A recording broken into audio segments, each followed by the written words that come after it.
Everyone, welcome back to another Thirsty Thursday live stream.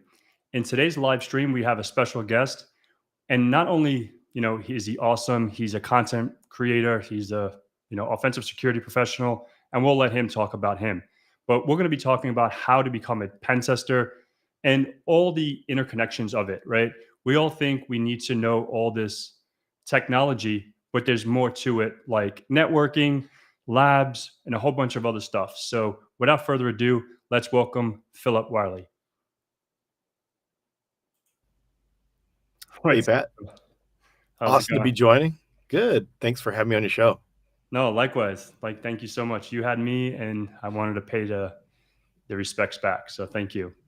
Yeah, I appreciate it. And for anyone listening to that's into content creation, one of the best things you can do is collaborate. So, fortunately, we'd known each other for a while. You invited me to collaborate, and so it's good to be on your show now.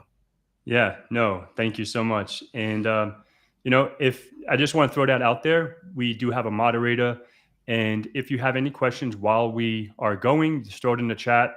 And if it's for me or Philip, we'll answer it as we go. So, I want to say congratulations on your new role. Start off with that, and yeah. So tell us a little bit about who you are, what you're about. Maybe the audience and, my audience don't know who Philip is.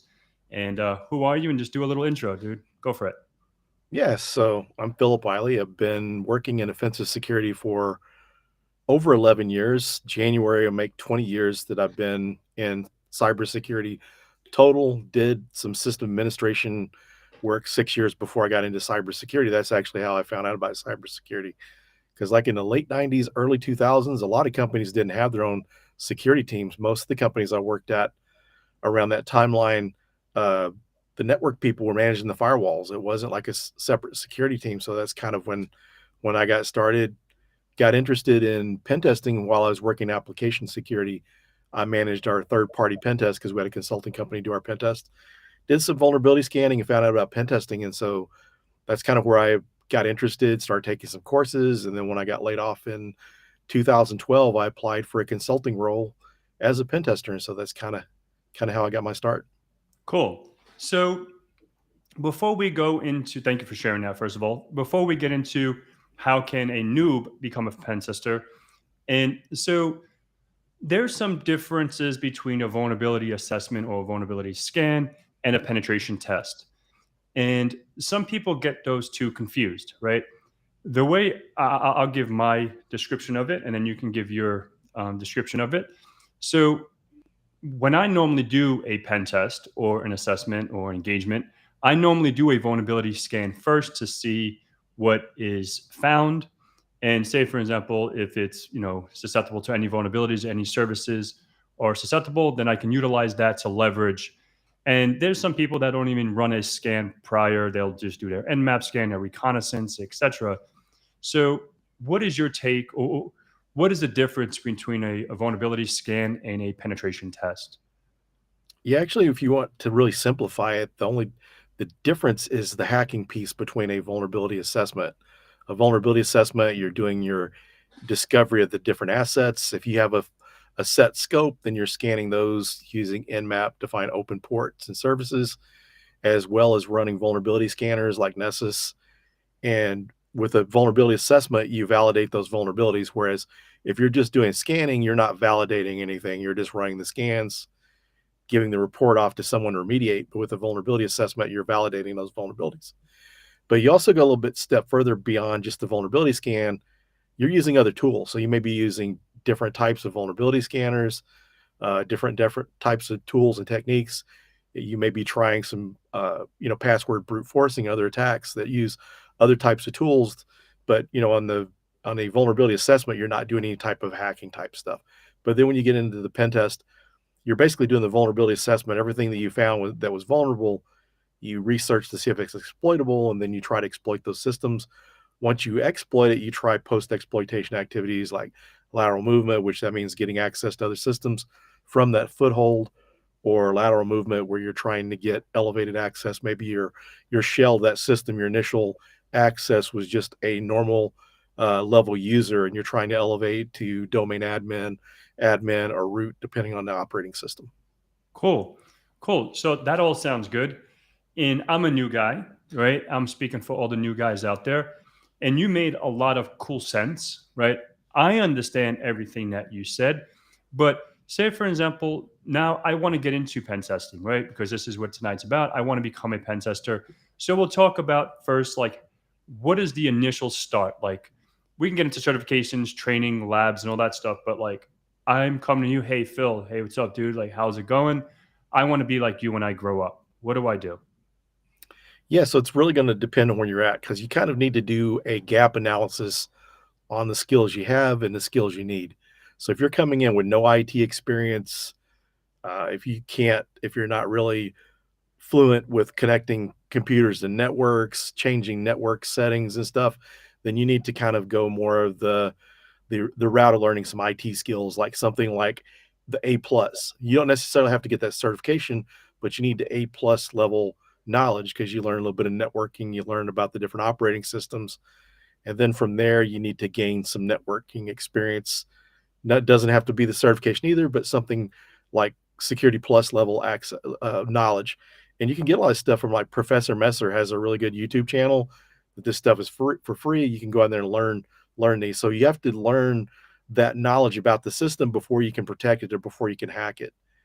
And so before you get into the hacking piece, you really need to understand security. And one of the things I'm gonna throw out there too is you'll talk to some people, and there are gatekeepers in the industry that are trying to keep people out or whatever, or just being jerks. But there's also people that legitimately think this is the way I did it. That's the way everyone has to do it. And it's not true. Because Hmm. people ask me all the time, when I started out as a sysadmin, I had no idea there was such a job as a penetration tester or ethical hacker. You know, I got into, I wasn't into in security until once I was in security, I found out about that. But I tell people, you don't have to have 6 years sysadmin experience or 14 years or more of just security experience. You need to understand the technology. So you need to have that type of knowledge, but you don't have to have all those years. So you can learn it quicker. Before, when I was getting into it, I didn't know about it. So I had all these years and I had this background, which kind of helped me out. The average person coming in with zero experience, they've got to learn the technology piece. For me, I had that experience, had the security experience, but I had to learn the hacking piece so I could perform pen tests. Yeah, and you made a good point, right? And I'm pretty much went down the same avenue. I was a network admin, sysadmin, virtualization admin, cloud admin, all that good stuff before I got into pen testing and offensive security, even blue team and purple team engagements. So you made a good point about, you know, having understanding about the operating systems, Windows, Linux, Mac, etc. And because how can you compromise something where you don't know how something works? And this is something super critical, and I get these questions a lot. Like, I watched your video and the thing is not working, right? Uh, and I thank everyone for watching our videos because Phil is a content creator, so go subscribe to his channel as well. And just by watching a video or a walkthrough doesn't mean that you know how to do it, right? I remember learning Cisco. This is a true story, right? When I was learning Cisco, I was learning the commands config T, interface VLAN, blah, and doing it. But I don't know, I didn't know what I was really doing. I knew how to configure VLANs. I knew, it was at layer two. I knew it was layer two broadcast domains within, blah, blah, blah. But I didn't really know what I was doing. I just knew like a monkey, I can, do config T and, I can type some commands. So this is the same thing that translates to pen testing when you were saying Nmap scans and stuff like that. So don't just learn the command by copying someone or doing a copy and paste or watching a walkthrough or even watching training videos. Really understand when you do Nmap, and you're running, dash SV for service and then 3389 for RDP, for an example, and understand, okay, what is RDP? When that connects to, that remote protocol for Microsoft, what is it actually doing? Establish a connection. When you do, netstat dash A, you can see the incoming connection to that device. So really understand what's going on behind the scenes, because now as a hacker, and you can do a PA, you can do a process, um, list the processes that are running, and then you can, migrate into a process, right? and then you can look like if they're doing task manager, you can be embedded into a process. But once you get to that, how can you get to that point when you don't understand what is a process, right? So I think it's super critical to understand, like you said, network plus, A plus, security plus. Without it, you don't have to go spend money on the exams, but understand the fundamental knowledge that you're learning. So that's definitely something informative for sure. Thanks. And I think to build on what you said too, that people need to take into consideration too, when you're using a lot of these tools, they're hacking tools.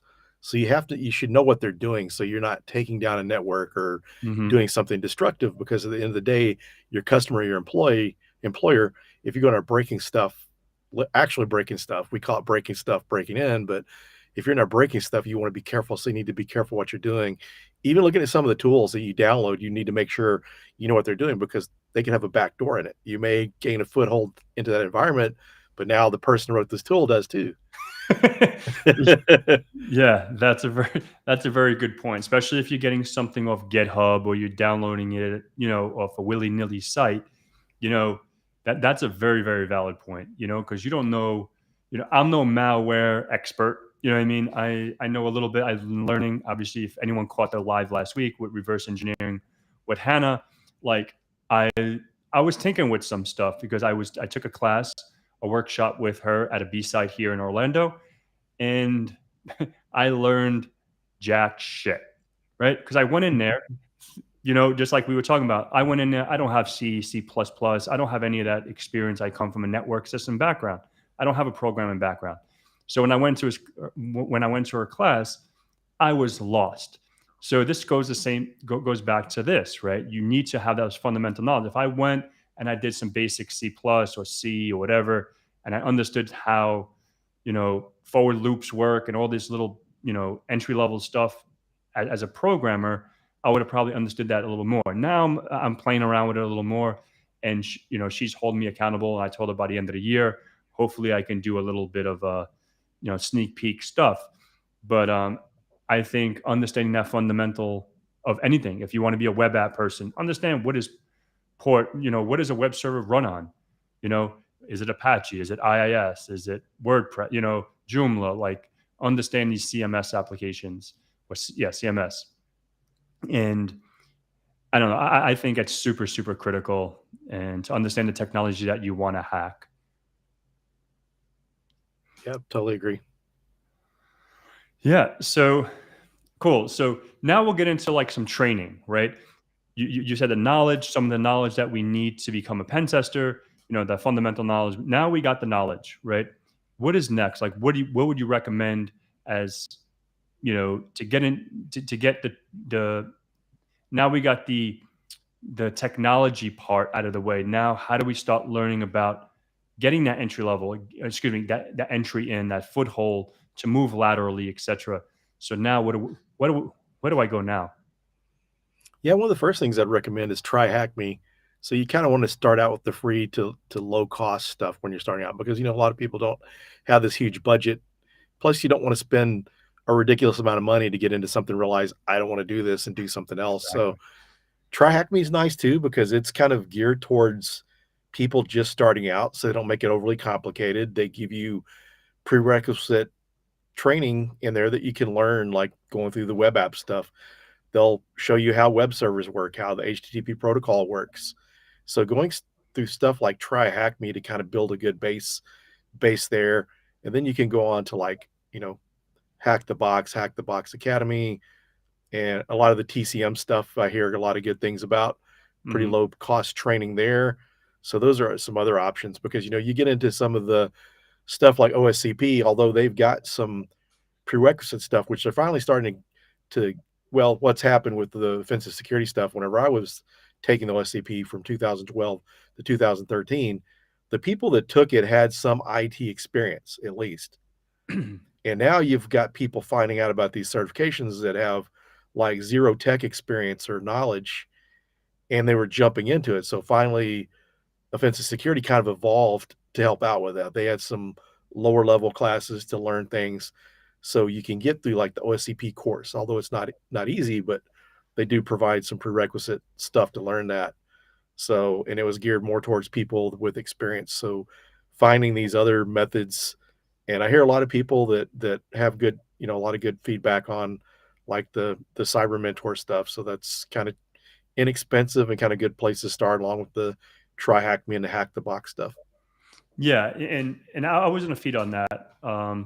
Like the PJPT, practical junior penetration testing from TCM Security, and then a PMPT, and uh, and I think even like the OSCP now they have like the P100. I think Mhm. Pen 100 and Pen 200 or something like that. I haven't looked at their exam since they revised it, and yeah, so definitely definitely go on to that, and like try hack me is definitely a good one. Vuln hub machines, and I think this would be my path if I was to start again, or if I was to give someone some pointers, because I'm a big believer on hands-on, like setting it up. Like when you go and try hack me, hack the box, everything you can have it browser based, and they boot up a Parrot OS or Kali instance. But I think if we take that down or whatever, like take it down a level and set up your own Kali machine in like VirtualBox or VMware Workstation, and then like download VulnHub machines. VulnHub is also a vulnerable a site that they have vulnerable VMs you can download. And why do I say this? Because now you're not only learning how to penetrate or hack a VM or a server or a system, now you're understanding how the network works, right? So when you add your Kali box and you add VM, vulnerable VM, whatever, you don't know, like they don't give you a login, right? So you're going to be at Mhm. the prompt. What is the IP address of that machine, right? So now you have to use NetDiscover or Nmap or something like that to send out an ARP request to get this information back from our vulnerable machine. So that gives you that one that that information that you learned about networking and security. Now you can utilize those skills to run these commands to really find out what's on your network. And that's just my recommendation. Then you can get go into hack the box, and hack the box. It's pretty cool, right? You download their VPN file, you connect to their box, you spawn a machine, you get an IP address, and you go to town, right? I haven't touched much of the hack the box academy. I just go to the machines, spawn it up, and then just do my thing. But cool. So that's the training. So now we were talking about touching on some OSCP, some certification stuff. So like, what certifications would you recommend someone that's getting into it, and why are you choosing the certifications that you're going to convey? Yeah, well, some of the ones before you like I think the EJPT I think has been updated, but one of the things too, if correct me if I'm wrong, but I think with the junior pen tester from TCM, I think that is a practical one. I think because I think with the EJPT there may be some things that you get from doing certain tasks, but from what I understand, the junior pen tester from TCM is pretty hands on and practical, so you're able to gain those skills. Those are the best ones to get the practical type uh, certifications. They're more respected, and they're gonna go a little further than your CEH, unless you get like the master CEH, where you actually have to do a practical now. Pentest Plus is good knowledge. If you need certain types of certs, if you're working for the government or work for a company that's doing business with the government, having some of those DoD certs can be helpful. But honestly, you're better off to find the different practical hands-on ones, because those are a little more respected. Because I've seen, for instance, back years ago before um, there was this company Fishnet. They end up getting, I think they end up merging with another Accuvant, end up becoming Optiv or something along those lines. Mm-hmm. And I remember back then when they were looking for pen testers, they were requesting like an OSCP, but where you saw the CEH was their regular security professionals, so they were just using that for general knowledge for their defenders to be better defenders, understanding the offensive side. But for the pen tester roles, they were looking for the OSCP. So I don't think you're going to see the things like the CEH and Pentest Plus is widely regarded, as you will, some of the more hands-on type of practical exams. Yeah, and that's valid. Like I remember, and when I got my CEH, I got it, I think 10 years ago now, 2013, I think. And when I got this, I don't, maybe the OSCP was out, but I didn't know about the OSCP back then. Like, but I remember the only hacking certification was the CEH. And I remember I got that. I passed, whatever, 125 questions, boom, boom, boom. And I didn't know jack shit, right? I still didn't know anything. Like, I got that cert. Yeah, it's cool, looks cool on my wall. I thought I was the man with the master plan. But I'm lucky I knew what a rainbow table attack was. I'm lucky I Yeah. knew what Cain and Abel was back then, right? That's when it was hot. And all these kind of tools. And so, yeah, so definitely the hands on. So, what the PMPT and the PJPT, from what I understand, I was studying for those, but life happens. I need to buckle down, but maybe I need to start having someone hold me accountable because it's easy for me to lose track.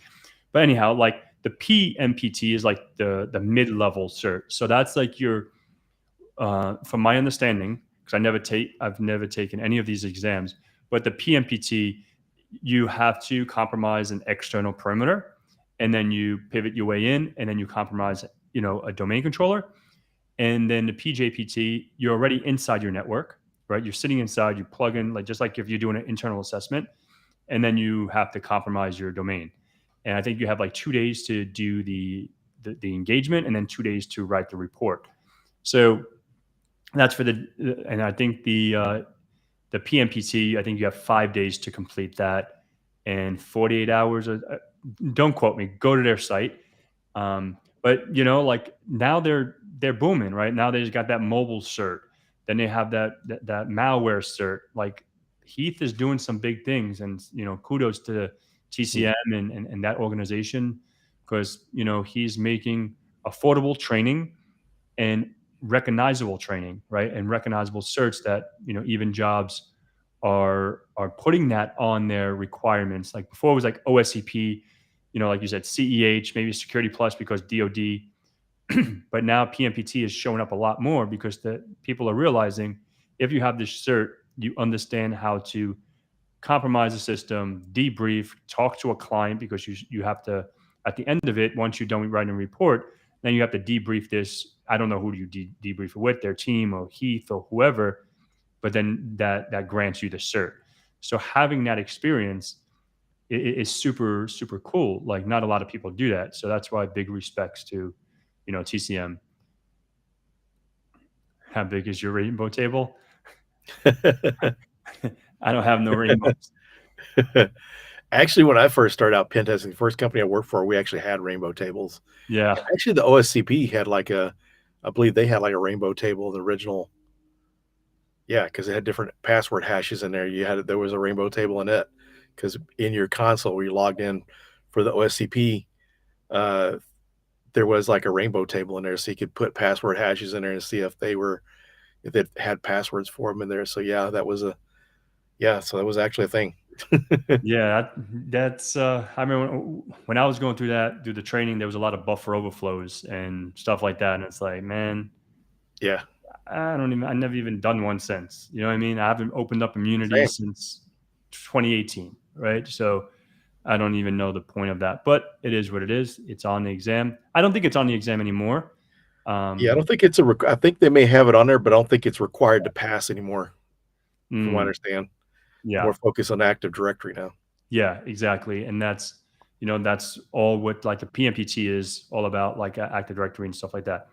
So cool. So now now we got through the training. So now we'll just dive into a little bit about yourself, right? And just for me too, because I think I've reached out to you. Uh, I don't even know, a year or so ago, asking about how can I start speaking at conferences, right? Like how can I get into, maybe it was longer than a year ago, and you're like, oh, you just have to sign up and do it. You just have to do it, right? And so, what like someone that's new, like you talked at a B side, you went to Canada, you travel around to speak at these conferences. How can what does it take to speak at a conference? Like, what do I have to do, or what does someone have to do to get up on stage and and we'll talk about the anxiety part because I would assume that there's that. Uh, I know I'll probably face that, right? No matter even on these live streams, sometimes I get caught up, and I'm just sitting in my room. So, what do you think? Would you know someone would get? How can we start talking at conferences? Sure. As far as the actual process of getting to speak at a conference, Hmm. they have a call for papers process where there's a form you fill out with the title and abstract, kind of a summary of what you intend to speak on. And then if you get selected, you get to speak at the conference. And a key to getting selected is submitting a lot of times. Because what happens is now, like this year, most of the talks I gave at conferences, I was actually invited, but that's because I do a lot of conference speaking. But there was like one or two conferences this year I submitted papers to that I spoke at. Most of the rest of them were invites. But when you start out, you'll have to submit these CFPs and you get selected. But the more and more you do it, the more active you are, then the more opportunities you get invited to speak at these conferences. And so it doesn't really matter where you are in your career. A lot of times we kind of downplay what we know and don't think it's important, but there's always someone that's like a step or two behind us that's just getting started out. And there's a lot you can share from your experience. So I highly recommend that. If you're wanting to overcome anxiety and just because where I first started speaking back in 2013, they announced the call for papers for our local B-sides in the Dallas Fort Worth area. And what really got me interested, it's something I was interested in doing, but when the person that was running the conference came up and said the best job he got of his career was because he spoke at conferences, I went the next week and signed up for Toastmasters. And a lot of the reason I did that was just to try to overcome the fear.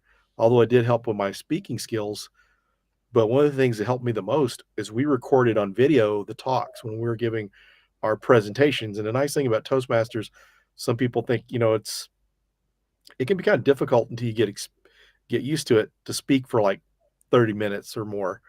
And so in these Toastmasters meetings, when you do your talks, it's like 5, 7 or 12 minutes, 12 minutes at the longest. So it's not a long time, but enough time where they could critique you. You're trying to avoid filler words like and that type of thing, so's, and Yeah. and they grade you on that to help you improve your speaking. But the thing that helped me the most is watching the video of me speaking because I was more worried about the way I looked. And I thought, wow, I don't look nervous.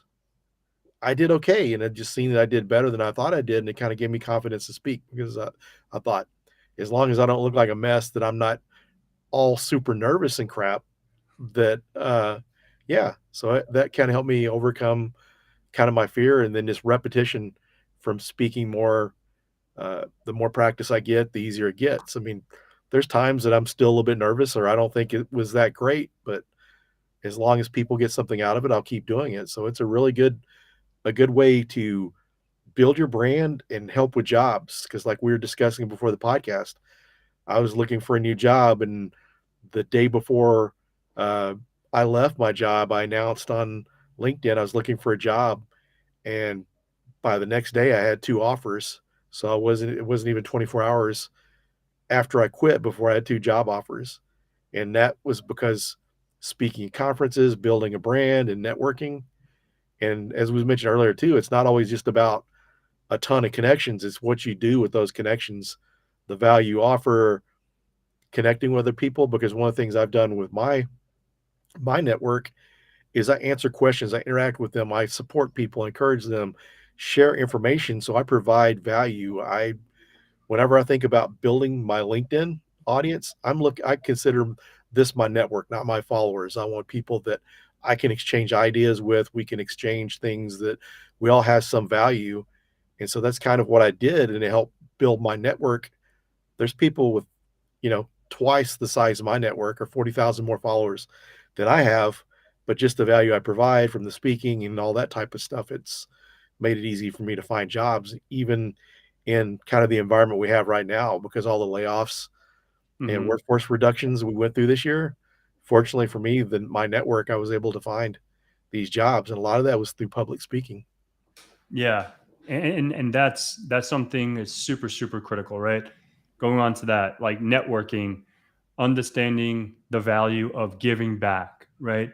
And not always expecting something in return, right? And that's what a lot of people think, oh, if I'm doing something for you, what can I get back? You know what I mean? Like, Mhm. and that's something I learned in doing this and even YouTube or just helping people on Discord or just shooting the shit with just people randomly, right? Like just being able to just help someone. And it's like, man, that shit goes Yeah. miles. You know what I mean? And you don't realize who's watching you. You know Mhm. what I mean? You never know who's out there watching whatever you're doing. If you're helping someone or like doing one of these talks and podcasts or just like, putting a little comment, just like Heath Adams, right? Heath put something about like that he lost some weight that, he put a little thing on his LinkedIn. And I remember talking to him at DEF CON and saying, yo, like, he's trying to lose weight. He wants to get below the 200 mark. And I told him, like, start doing this, do that. And then he started making an announcement. Okay, once an hour or 1 hour a day, he goes whatever, plays basketball, goes to the gym, whatever he does, And and this is going to merge into like mental health, right? Going into the mental health space because we're behind a computer sometimes. I can't speak on everyone, but like me, like after you're done with your 8 to 5 or 9 to 5, or at least with me, this is me. I do go to the gym for an hour, whatever. I watch hockey, play hockey, but like I'm right back at it doing like content or learning something new or a technique. Like right now, I'm doing a lot more. I'm trying to do more like uh, EDR invasion and doing some stuff with that on top of trying to learn more of that reverse engineering stuff, which it's not as foreign as it was a month ago, right? And yeah, so networking is super important, and mental health, getting out there, clearing your mind, and that's why I made that little saying, right? Get hacked or get jacked or get hacked. And what I mean by that is you don't have to go get swole or go to the gym and go go wrestle and go beat people up. But it's just about, okay, getting out of the house and going around the block, walking around the block just to clear your mind. Because if you're not taking care of your body, you're going to be susceptible to a vulnerability, cancer, diabetes, etc. And that's what the movement was about. It was just more about, okay, let's get the hell out of the house and start doing shit, you know? And if anyone, is watching this, or if anyone, I have shirts that, it's right here, like it's a little movement that I started. And I think, I was surprised on how many people from like the B-side Orlando, I was wearing that shirt, like was interested in it and wanted to know why I wanted to do that, right? And the message behind it, right? So just to always remember, dude, like just remember, guys, like your mental health and your fitness and your health is super important because we only have one life. So that's my spiel on that. Yeah, that's good too, because another thing people have to keep in consideration too, maybe this is all you wanna do is hack 24/7 or learn, but the good thing about getting away from it, the more healthy your body is, the more healthy your mind's gonna Yeah. be. Yeah, it all works together. It's one system, and the better you take care of the machine, the more you're gonna get out of it. No, exactly. Exactly. So I don't think I would even begin to pursue security if it wasn't training talks. Thank you both. Thank you. Yeah, and it's about the motivation, right? Motivating others. I've talked about my journey a lot of times on my channel, and obviously, I'm not going to get into that now. But what about you, Phil? Like, what do you take on that? Like, what? Yeah, one of the things yeah, it's thanks for sharing that comment because one of the things too, the best thing a lot of times people you think you can't pay back or help people like us that are doing things. But every time you get that little comment that this is helpful, encouraging other people, it keeps you going. Cause that's kind of like with my podcast. There's times, it's extra work on top of your work day and other things you do.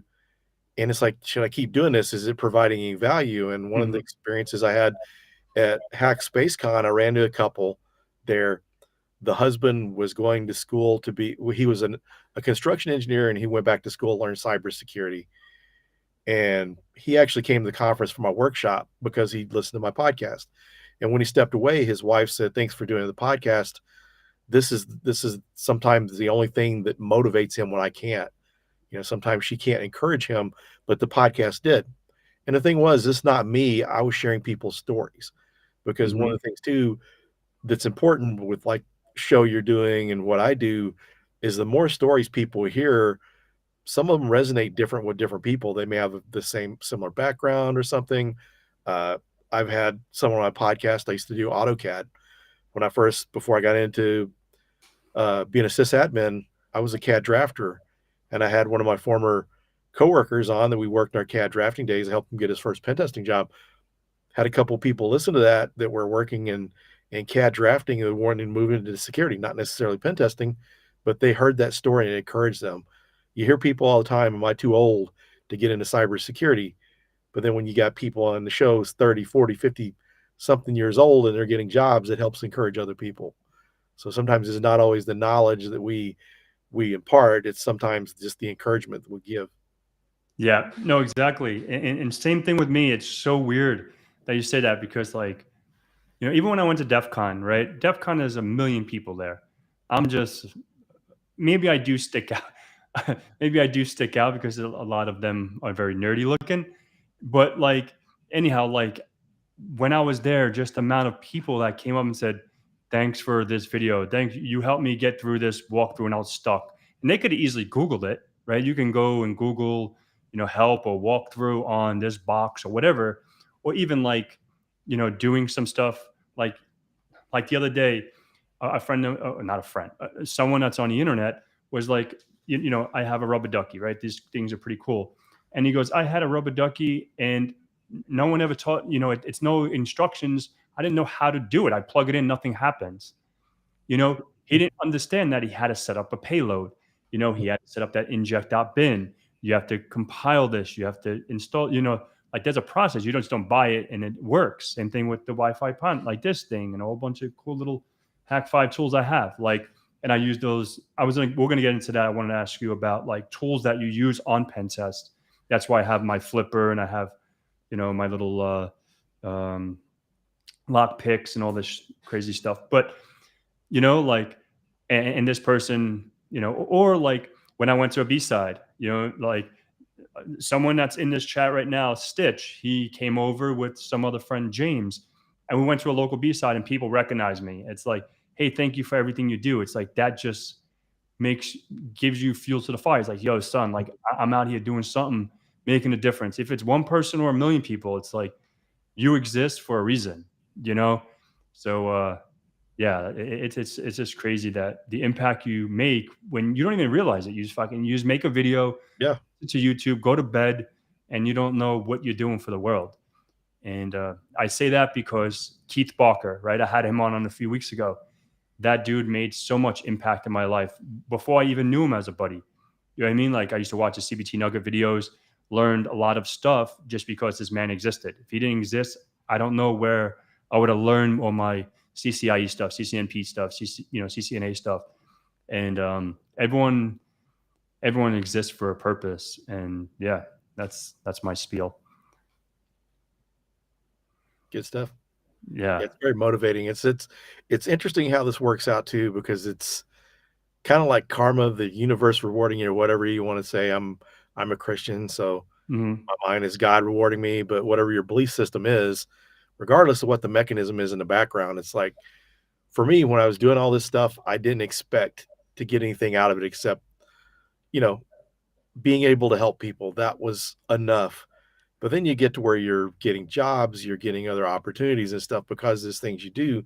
It's kind of like you're getting rewarded to do good.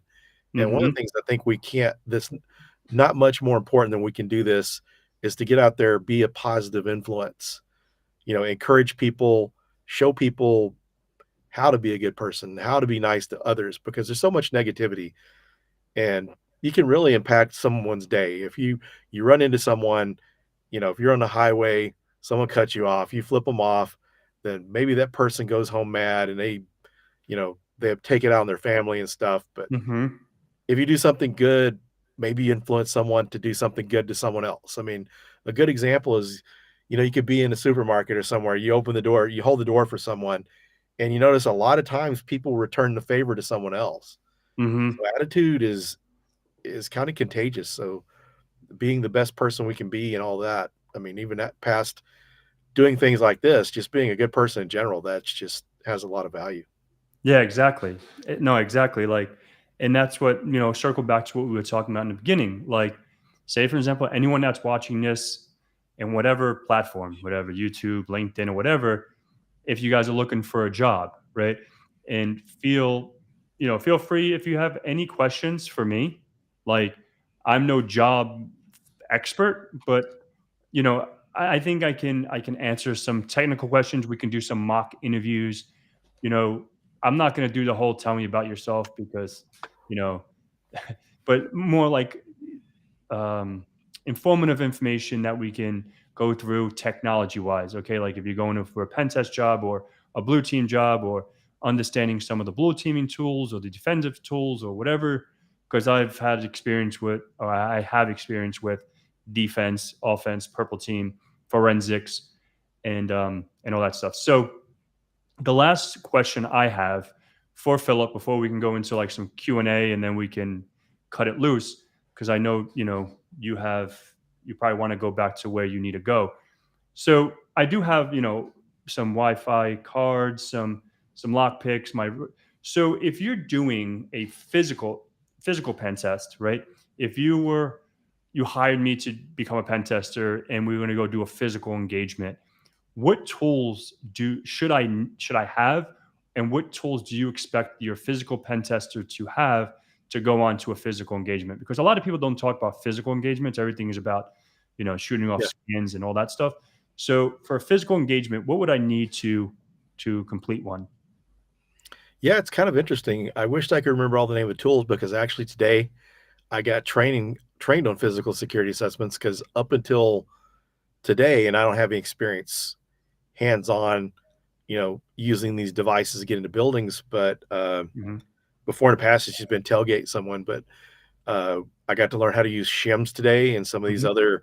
We had this one cable, it almost like a piece of wire about the thickness of a coat hanger, a metal coat hanger that had a loop on it and a wire, and these little handles that are just kind of like that you push down to open the door. Hmm. That type of mechanism, you're able to slide that up, loop it on there, then pull this cable, and it pulls that lever. And then just some of the other things like the shim, which is like a piece of plastic, kind of thick sheet of plastic that's bendable that you're able to put in between that door frame, Doors. Yep. pull it up, and you get in. And it's funny because I'd kind of heard something that along this lines because you hear watching the videos of Deviant Ollam, he does a lot of good physical stuff. That's a good resource. And you hear him say he only uses lock picks if he has to because it's slower. And you see all that stuff. They got airbags too that you can put in between the door, and it looks like a little blood pressure cuff. You Yeah, pump it up, exactly. and it's enough that where you can open the door up or maybe get a tool in there to get Yeah, past that door. yeah, and I have one. It's actually in my bag, and it looks like those little fart things. You blow it up and you sit, and you have to Yeah, sit on it when the kids and yeah, the younger, whoopee and cushions. Yeah, yeah, the whoopee cushion. Exactly, looks yeah. like exactly, exactly like that. Cool, and so that's good. So that's if you have any questions on the physical stuff, you have my contact. We can Yeah, shoot the stuff about physical stuff. But yeah, like I like the lockpick. The flipper. You can clone some badges. You can do some stuff like that, and you know, obviously other stuff is not physical stuff. Then it's more like recon, going and search and see if there's CCTVs, if there are cameras outside the building, using Google and all that, satellite stuff. But cool. And that's all, we have about 15 minutes. I don't want, I want to be respectful of your time. If there's any questions, we'll hang out for a few minutes. And yeah, and we'll just wrap it up for our Thirsty Thursday, how to become a pen tester. And if there's any questions after the fact, please leave a comment in the description below. And I'll put, Philip's social medias. If, obviously I'll yeah, ask how can people sure. find you. Obviously I don't want to start giving your information out there, but subscribe to his channel, please. And he has some informative information out there. And yeah, if there's any questions, throw them in the chat now, and we'll hang out for a few minutes to answer anything. Yeah, going through some of the physical stuff was pretty fun today because these guys, not a lot of companies are doing the physical stuff the way they do here. A lot of it's A lot of companies really don't do that. Maybe they try to clone badges and that's the extent of it, but it's pretty interesting, the capabilities. So it's kind of cool here because actually one of the guys that I met worked here. They had these little cards made, and it was like the little door thing. It looks like a credit card, but it's got a little hook that you could put in the door and open it. And so when I first met him, he gave me one of those. So they do a lot of physical stuff here. So What's the question? Is physical pen testing exclusive most red team? All right. So I want to give you my outlook on this, right? My perspective. Red teaming. So there's a difference between pen testing and red teaming, right? So from what I understand, and from what I always tell people, maybe I can be completely wrong, but this is what I think. Red teaming, you can no. Let me go to pen testing first. Pen testing, we are paid to pen test, right? So if you hardened your system and you charge us, or we get paid for 40 hours, right? To do that 40-hour engagement. If we get nowhere, we're still going to get it. Yeah, we gave your pen test. This is your object. It's an objective based assessment, right? A red team engagement, that's an adversarial simulation, right? So now we're like trying to stay under the radar. We're trying to, like get through your blue team and actually simulate an adversary in your environment. And maybe it can be a month, 3 months long, 6 months long.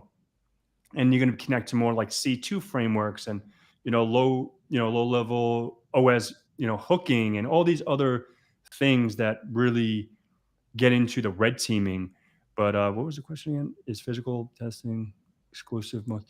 So yeah, that's pretty much what I think. Am I wrong? I don't know. This is what I've been. no, I agree with you. And there's cases where someone maybe they're wanting to do something that yeah, because that's where the physical, well, they refer to trying to break into buildings as physical pen testing, but something like that could be put together an engagement with doing the red teaming. You're trying to emulate an adversary because adversary is not always going to come at you digitally. Sometimes they're going to break into the building. They get access. They don't have to hack the server, get in, steal it, take it with them, and hack it later on or something. Or that's even like ATMs. There's cases where people will get into banks, whatever, or just the exterior place outside of a bank. These little, they're still indoors, but not actually physically in the bank. Still ATMs to go out and bust them or do that like in like convenience stores and gas stations. But yeah, Mhm. you can kind of combine some of those stuff. But it's interesting because the physical pen testing stuff has become more specialized. I don't see as many people doing that as they do red teaming. I think it gets overlooked because some companies are only doing stuff that's required for compliance. Mhm. And I think that's a lot of times they leave out on some things. So like if your environment was really hardened and it was hard to hack into your environment, then if people can get physical access, then they don't have to be that great of a hacker to get in there. So it's opportunity. So testing the physical controls along with social engineering is good. So if you're wanting to be a red teamer, knowing how to do social engineering and physical pen testing could be helpful. Yeah, and there's this one story. Before we get to that, before I lose my train of thought, I'm from New York originally, right?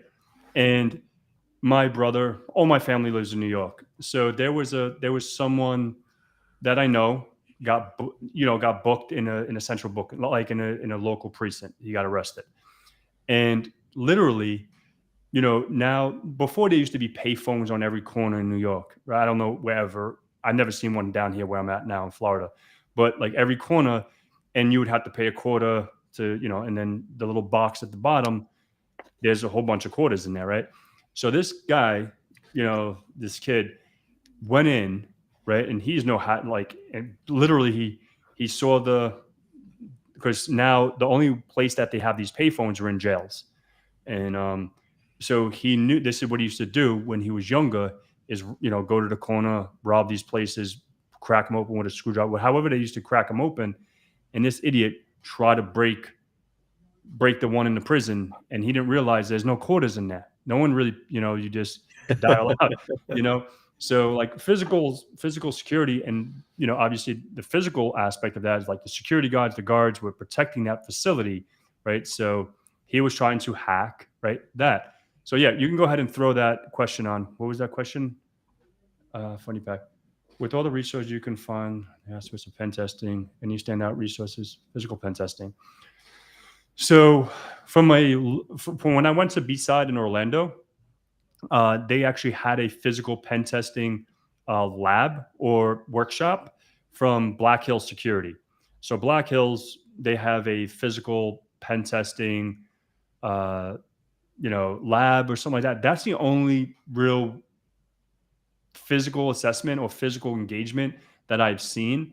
Like obviously everyone probably performs them or offers that because it's pretty much trying to break into a building, or the easy way in, like tailgating. Oh, I'm carrying a heavy box, and can you hold that door open? And I'm getting in, and then I can plug into your network. Hopefully, you have like port security, sticky Mac, and all like the network, security. But not everyone does, right? But yeah, hopefully that answers your question. Yeah, and you can check out Deviant Ullum's YouTube channel. He's got some pretty cool stuff on physical pen testing. Cool. And yes, yeah, Martin. Yeah, first you need to get the target who has the access. Yep.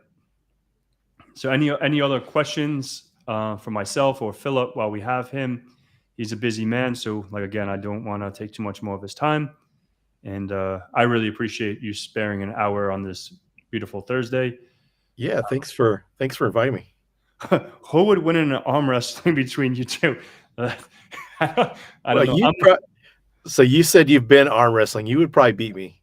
I don't want, like, I'm undefeated. Yeah. I've arm wrestled. So I've always felt like I'm strong, but when I went to the closest I've been to be beaten was at B side. This kid was huge. I think he was a Marine, right? That kid, his forearms, he like does rock climbing. Like I don't have big forearms, right? Yeah. But like this kid was huge, and like my friend James, if Myro is in here, he'll probably laugh. But he's like, I want someone to beat him, and I have it on film. Like we have it filmed, and he's like, please just beat Patrick to shut him up. And he couldn't move my arm. He couldn't move my arm. So it's more of a technique. It's not. I don't think it's so much about, yeah, you have to have some strength, but Yeah. it's all in your wrist and your forearm, and like it's a technique. Like I've beaten like him and like some other people that are huge, and same thing, they couldn't move my Yeah. arm. So if anyone's ever at any conferences and you want to step up and we can do an arm wrestle, I'm all game for that. Like we can do it. So far I'm like 31-0. I never lost yet. So Hey, that's a new DEF CON village there. The arm wrestle Pat DEF CON village. Yeah. exactly. And I've been trying to work my forearms out, trying to do my little exercises. And RFID cloning, yeah, we can do RFID cloning with this little guy too, with this flipper. Some cool stuff. Actually have some tags that I don't know whether, I think they're inside, but yeah, RFID cloning. But yeah, hopefully that was at least we got to giggle. But like I said, I want to be respectful of your time. There's no other questions. Please, thank you so much for your time and the love and support for everyone. And if you have any questions for Philip and myself, leave it in the comments. Hit him up on his social media. Subscribe to his channel. And any last words, Phil? No, just I think we covered pretty much everything. So feel free to reach out to me on social media. I'm happy to answer any questions and provide any advice. One big tip I like to give anyone that's wanting to get into pen testing, and this is a tip I normally give, and this young man in the Dallas Fort Worth area that I met at one of our ISSA chapter meetings got his first pen testing job, and he'd asked me some questions, and one of the things I told him was to prepare for the interview, read the OWASP top 10, because not only learn what the type of vulnerability is, but how to remediate and prevent that vulnerability. I gave him that advice, and he went back for his final interview and ended up getting the job offer. So that's a little bit of advice there that I've shared, and someone else recently used it. Someone without any pen testing background got a job. And so just that's some good advice. I think it's definitely worth sharing. So Awesome. Thank you. Yeah. OWASP top 10. I've gotten questions on that and I funked. You know what I Yeah. mean? 'Cause I don't study those and I don't do web app stuff. So it's definitely a question to, you know, Yeah, to be prepared for. and you'll get that stuff even sometimes if it's not specifically just a web app pen testing job. It's Exactly. just some of the most well-known types of vulnerabilities. Yep. Awesome. And yeah, join my Discord. Phil, do you have a Discord? I actually have one for my DEF CON group, but I don't have the link to it right now. Okay, cool deal. Like, no worries. You don't have to get it right now. If you get it, throw, you know, Yeah. that's the thing, throw it in the comments. And I believe, Actually, if you go to DC, I think it's DC 940. That's my DEF CON group, DC 940, I believe it is, .org. I've got links there to like the Discord, I believe. So okay, cool deal. And yeah, sounds good. And like I said, thank you so much, everyone. You know, thank you, Philip. And until next time, guys, until next week, tune in and thank you so much. And have a blessed day, guys. stay thirsty. Yeah. Green tea for life, son. All right. Love you guys. All right.